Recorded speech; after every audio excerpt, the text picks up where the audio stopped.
আবিষ্কার ও গবেষণা প্রতিবেদনের বাণিজ্যিক ব্যবহারে জোর দেওয়ার তাগিদ দিয়েছেন বিদ্যুৎ জ্বালানি ও খনিজ সম্পদ প্রতিমন্ত্রী নসরুল হামিদ।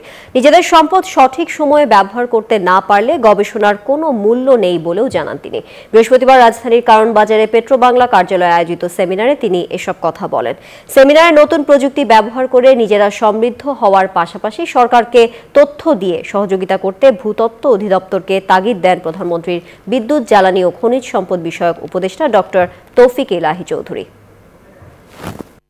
এই সংস্থাগুলো যারা আপনাদের আবিষ্কার নিয়ে যারা অর্থনৈতিকভাবে এই দেশকে সহযোগিতা করতেছে, আমরা অবশ্যই তার সেই জায়গাটা করতে পারি।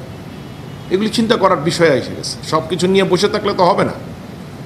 অনেক চ্যালেঞ্জ আসবে ভবিষ্যতে।